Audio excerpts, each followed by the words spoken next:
आज मी तुम्हाला उपवासाचा एक पदार्थ बनवून दाखवणार आहे। आता जवळच एकादशी आली आहे, तर एकादशी म्हटलं की भगर आणि आमटी हा पदार्थ आलाच। एकादशीला आपण वरीचा भात आणि आमटी खात आलो आहे। तर ही एक वाटी वरीचे तांदूळ मी घेतले। या वरीच्या तांदूळाला काही ठिकाणी भगर म्हणतात, काही ठिकाणी वराई म्हणतात। चला तर आता ही 1 मिनिट मी भाजून घेणार आहे 1 वाटी वरीचे तांदूळ।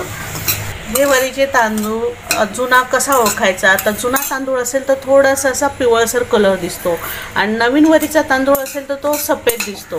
तर जुना वरीचा तांदूळ असेल तर तो जरा सुट्टा सुट्टा होतो आणि नवीन वरीचा तांदूळ असेल तर तो घट्ट असं गच्च म्हणजे असं चिकट चिकट होतो। म्हणून हा जर जुना वरीचा तांदूळ असेल तर त्याला एवढं भाजायची गरज नाही, 1 मिनिट असं गरम केला तरी चालेल। आणि नवीन वरीचा तांदूळ असेल तर त्याला छान 2 मिनिट छान भाजून घ्या, म्हणजे तो सुट्टा होईल। आता मी हा काढून घेते। हा तांदूळ मी 2 पाण्याने स्वच्छ धुवून घेणार आहे। हे बघा, हे वरीचे तांदूळ मी धुवून घेतलेत। आता चला आपण ह्या भाताची फोडणी करूया। आता फोडणीसाठी 1 चमचा मी साजूक तूप घातले। तुम्हाला शेंगदाण्याचं तेल वापरायचं तर तुम्ही शेंगदाण्याचं तेल पण वापरू शकता फोडणीसाठी। आता हे तूप गरम होईपर्यंत मी 1 वाटी तांदूळ घेतलेले ना वरीचे तांदूळ, त्याचे 2-2.5 वाट्या मी पाणी गरम करायला ठेवलंय।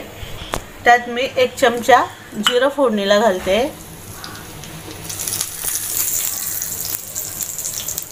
जिरं छान गुलाबी झाल्यानंतर त्यात मी हे 2.5 वाट्या पाणी ठेवलेलं आहे ना ते टाकणार।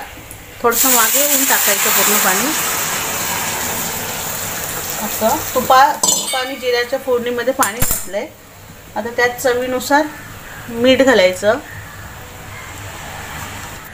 त्यात 1 चमचा शेंगदाण्याचा कूट घालते आणि पाणी उकळलंय। आता हे वरीचे तांदूळ धुवून ठेवले ना मी त्यात टाकणार आहे।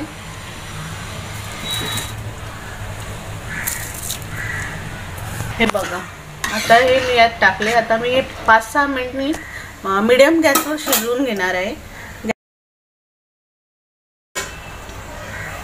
हा भात शिजतोय तोपर्यंत आपण आता आमटीची तयारी करूया।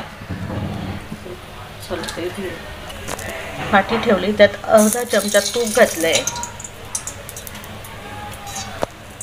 तर तुपात स्टीलची पाटी म्हणून पाटी गरम झाल्या गॅस बंद करायचा आणि त्यात मी 1 वाटी बटाटा घालते। हे सुरण आहे, याला सुरण म्हणतात, त्याला एलिफंट फ्रूट म्हणतात इंग्लिशमध्ये, कोणी त्याला याम म्हणतात। हे बघा, मग ते कसं असतं ते दाखवते तुम्हाला।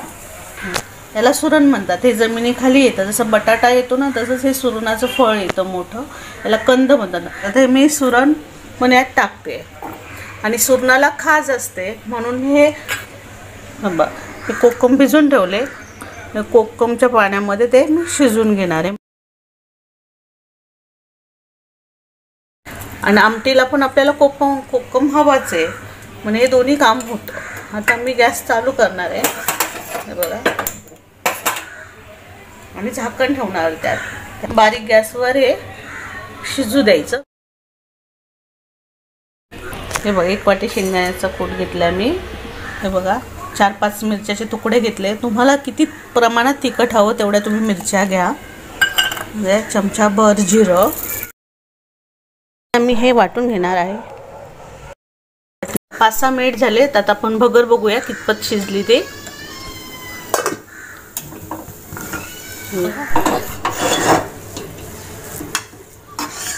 छान मस्त मऊसूत शिजले। आता त्याला आपण झाकण ठेवून देऊया आणि आता आमटीची आपली ती भाजी किती शिजली ते बघूया।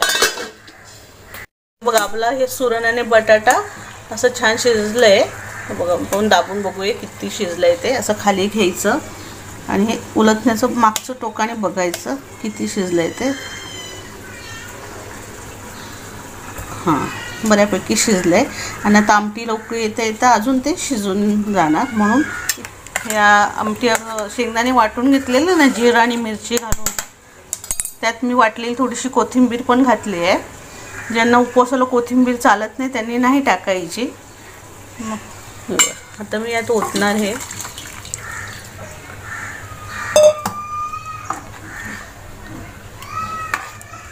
भाजी टाकून आमटी का करते, कारण उपवास काही जणांच्या घरातल्या काही जणांचा उपवास असतो, काही जणांचा नसतो. जर ज्यांचा उपवास नाही त्यांना ही भाकरीबरोबर आमटी खाता येते, तांदळाच्या भाताबरोबर पण खाता येते आणि चपातीबरोबर पण खाता येते. म्हणजे दुसरी भाजी त्यांना करायची गरज नाही. एका भाजीमध्ये उपवासवाल्यांना पण चालते आणि उपवास न करणाऱ्यांसाठी पण ही भाजी चालते. म्हणून ह्या आमटीत मी ती भाजी घातली आहे. आता मी त्यात चवीनुसार मीठ घालणार आहे,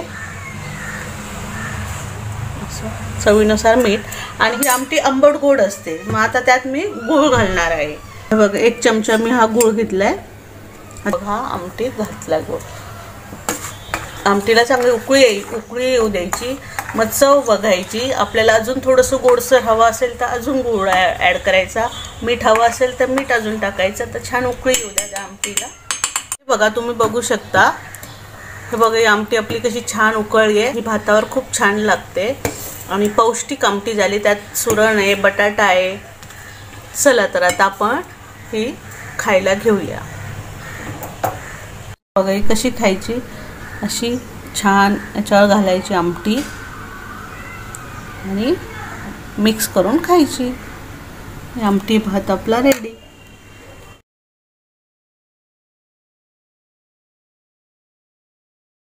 बघा इथे आता आपली आमटी आणि भात रेडी आहे. तुम्हाला जर ही माझी रेसिपी आवडली असेल तर तुम्ही माझ्या चॅनलला सबस्क्राईब करा आणि लाईक करा.